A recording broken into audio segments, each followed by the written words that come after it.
Pada kesempatan kali ini saya akan membahas tentang mekanika dari pneumatic tire atau mekanika dari ban angin. Ban yang kita gunakan sehari-hari di sepeda motor maupun di mobil itu kan ban angin, karena di dalamnya diisi angin yang bertekanan. Nah, sebelum kita menginjak ke mekanika dari ban, kita terlebih dahulu membahas tentang fungsi dari ban. Paling tidak ada 4 fungsi ban yang ada di kendaraan kita. Yang pertama, dia adalah menahan beban. Sudah jelas nih, menahan beban yang berada di atasnya, baik dari bodi, mesin, rangka maupun penumpang ataupun barang. Yang pertama, menahan beban. Yang kedua, melindungi dari jalan yang tidak rata. Karena ban angin itu memiliki sifat lentur, maka ban itu juga berfungsi melindungi kita dari jalan yang tidak rata. Artinya ketika jalannya itu tidak rata, maka sebagian gelombang itu, sebagian gerakan yang tidak rata itu akan diserap oleh ban, sehingga akan mengurangi getaran yang kita rasakan. Itu yang kedua. Yang ketiga, memberikan gaya traksi dan pengereman. Ketika kita memberikan atau membuka gas, kalau di sepeda motor kita buka gas tangan, kalau di mobil kita injak pedal gas, maka mesin akan memberikan gaya dorong pada roda. Gaya dorong roda itu diteruskan ke tanah. Itu akan memberikan gaya traksi atau gaya dorong, dan juga memberikan gaya pengereman kalau kita menghentikan atau mengerem kendaraan. Itu yang ketiga. Yang keempat, fungsi dari ban adalah memberi arah laju kendaraan atau untuk steering. Ini biasanya di roda depan itu ban itu berfungsi juga memberikan arah, atau kita bisa mengendalikan arah kendaraan itu melalui roda depan. Jadi ada 4 minimal: menahan ban, kemudian melindungi dari jalan yang tidak rata, kemudian memberikan gaya traksi dan pengereman, dan yang keempat adalah memberikan arah laju kendaraan atau untuk steering. Itu untuk fungsi ban. Nah, pada mekanika ban itu basic masalahnya itu dibagi menjadi 2, yaitu mekanika ban pada jalan yang keras atau hard surface, jalan aspal contohnya, atau konkret, jalan beton dan sebagainya yang keras. Yang kedua adalah mekanika ban pada jalan yang lunak, atau dalam bahasa Inggris disebut deformable surface, permukaan yang dapat mendeformasi atau berubah bentuk, atau unprepared terrain. Nah, jalan lunak ini biasanya untuk kendaraan off-road. Jadi ada 2 mekanika pada ban, yaitu mekanika pada jalan yang keras dan mekanika pada jalan yang lunak. Nah, yang kita bahas di video ini adalah mekanika ban pada jalan yang keras, karena untuk keseharian kita menggunakan kendaraan itu pada jalan yang keras, misalkan aspal maupun beton atau konkret. Nah, untuk mempelajari mekanika pada ban itu ada 6 hal yang perlu kita ketahui untuk mempelajari mekanika pada ban. Yang pertama adalah kita mempelajari gaya-gaya dan momen pada ban. Jadi gaya-gayanya itu arahnya seperti apa dan momennya itu arahnya seperti apa, nanti kita bahas. Yang kedua adalah hambatan rolling. Kita membahas tentang rolling resistance. Yang ketiga, kita akan membahas traksi dan braking, gaya traksi dan gaya pengereman. Ini ada hubungannya dengan slip dan skid. Jadi kalau traksi nanti kita istilahkan dengan slip, fenomena yang terjadi. Kalau braking kita namakan dengan skid. Itu untuk yang ketiga. Yang keempat, kita akan bahas tentang cornering properties. Jadi properti atau sifat-sifat ketika kendaraan itu kita belokkan, atau ban kita gunakan untuk berbelok. Nah, itu ban ketika kendaraan berbelok. Nah, ini nanti yang akan kita bahas. Kalau traksi dan braking kan dia arah gerak lurus. Kalau cornering properties itu adalah posisi kendaraan itu berbelok. Yang kelima itu adalah performa ban pada jalan basah, dan yang keenam adalah ride properties ban. Ride properties dan performa nanti semoga saja bisa saya bahas. Jadi ada 6 yang akan kita bahas: gaya dan momen, kemudian rolling resistance, kemudian traksi dan braking, kemudian cornering properties, kemudian performa ban pada jalan yang basah, dan keenam adalah ride properties dari ban.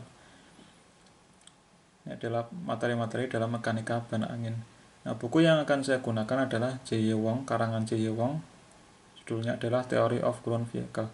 Nah, jadi yang saya bahas di sini adalah terjemahan dari bukunya J.Y. Wong ini. Nah, kita menginjak yang pertama yaitu gaya-gaya dan momen pada ban. Nah, kita awal-awal untuk mempelajari mekanika ban kita harus tahu standar aksis atau standar sumbu untuk menggambarkan gaya dan momen pada ban. Jadi yang merah ini adalah ban, kemudian sumbu arah ini ya, X, sumbu arah maju adalah X, kemudian arah sampingnya adalah Y, dan arah ke bawah adalah Z. Sumbu X, sumbu Y, dan sumbu Z ini yang merah ini adalah bannya. Nah, gaya dalam arah X, arah maju ban itu kita sebut dengan gaya arah longitudinal atau gaya longitudinal Fx. Kita simbolkan dengan Fx, berarti dia adalah gaya arah X. Kemudian gaya arah samping itu kita sebut dengan gaya lateral yang kita simbolkan dengan Fy, gaya dalam arah Y. Kemudian yang sumbu Z itu adalah gaya dalam arah vertikal, arah ke bawahnya positif, yaitu disebut dengan gaya normal, disimbolkan dengan Fz. Jadi gaya Fx itu adalah gaya dalam arah X, arah maju kendaraan. Kemudian Fj adalah gaya dalam arah Y, dan Fz adalah gaya dalam arah vertikal ke bawah, yaitu gaya normal. Itu untuk gaya. Nah, sedangkan untuk momen berarti juga ada 3 gaya. Ada 3 momen masing-masing terhadap sumbu X, Y, Z, dan Z. Diawali dengan momen terhadap sumbu X, ini kita sebut dengan atau kita simbolkan dengan mx, itu disebut dengan overturning moment, momen overturning, momen guling di dalam ini sesuai dengan ini ya, jari jempol kita. Ini jempol kita adalah arah sumbunya, berarti arah ini adalah positif. Positifnya adalah seperti ini. Jadi dilihat dari belakang, ini adalah overturning moment, positifnya adalah seperti ini, sesuai dengan ini kita. Ini adalah arah sumbunya yang jempol. Jadi momen yang pertama adalah momen terhadap X, yaitu kita simbolkan dengan mx, disebut dengan overturning moment, momen guling. Kemudian yang kedua terhadap sumbu Y, ini juga sama ya, yang positif Y nya itu adalah jempol, jadi gini, ini ya, gini, sorry, gini. Jadi ini adalah positif, positifnya seperti ini disebut dengan kita simbolkan dengan MY, disebut dengan momen rolling resistance. Momen rolling resistance karena ada torsi arah maju, yaitu torsi roda, misalnya seperti ini. Jadi arah majunya adalah ke arah X, sehingga torsi yang dikenakan pada roda adalah yang merah ini, yang disebut dengan torsi roda. Ini torsi roda majunya ke arah X. Nah, ini ada namanya momen rolling resistance. Namanya aja resistance, berarti dia momen yang menghambat dari torsi roda atau arah gerakan roda, berarti arahnya adalah berlawanan, yaitu sesuai dengan tadi ya. Ini coba kita. Ini adalah momen rolling resistance itu terhadap sumbu Y. Nah, sekarang kita bahas tentang terhadap sumbu Z. Terhadap sumbu Z itu disebut dengan aligning torque, torsi aligning torque, disimbolkan dengan MZ. Nah, ini sesuai dengan tadi, jempolnya adalah arah positifnya, sumbu positif yaitu yang ke bawah, berarti gini adalah positif, adalah positifnya. Aligning torsi. Nah, apa aligning torsi kita bahas di selanjutnya ya, nanti semoga saja saya bisa menjelaskan. Itu kita sudah bahas gaya, yaitu Fx, Fj, dan Fz. Kemudian momen, yaitu mx, mz, dan mz. Nah, sekarang ada ini torsi sudah, ada torsi pada roda. Ada 2 sudut. Yang pertama disebut dengan sudut chamber. Ini adalah sudut chamber positif. Sudut chamber positif, dia arahnya kalau kita lihat dari belakang atau dia menghadapnya ke sini. Ini kalau di mobil, roda mobil, positif itu artinya gini. Ini roda kanan, roda kiri, kita lihat dari bebas depan atau belakang. Itu kalau arahnya gini dia adalah chamber positif, kalau gini dia chamber negatif. Ini positif, cara menghafalkannya ini kalau positif kan anggap aja dia seperti orang berdoa. Orang berdoa kan dia ke atas ini jarinya, ini seperti orang berdoa, pohon positif ya. Kalau ini negatif, ini positif. Nah, ini contoh yang positif, anggap aja ini positif, berarti dia arahnya ke sini, sini. Misalkan kalau mobil berarti dia gini, kanan kirinya gini, positif. Ini jadi kita simbolkan dengan gamma.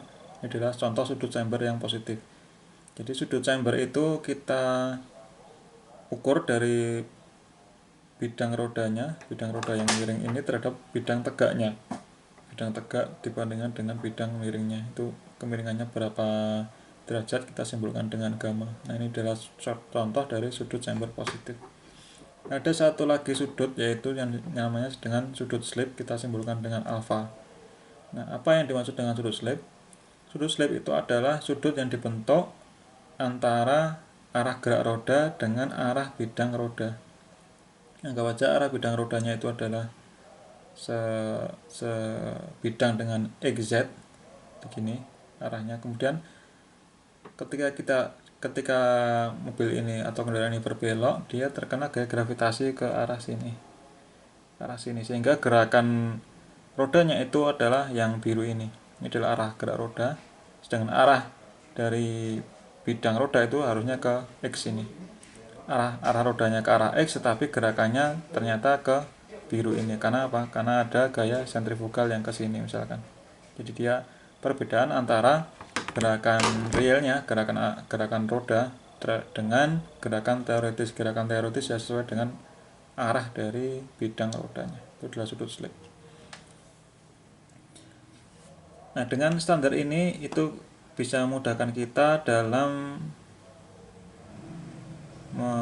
menjelaskan sesuatu. Sebagai contoh dari gambar, kita bisa, yang pertama, kita bisa mengetahui pergeseran center tekanan normal arah longitudinal.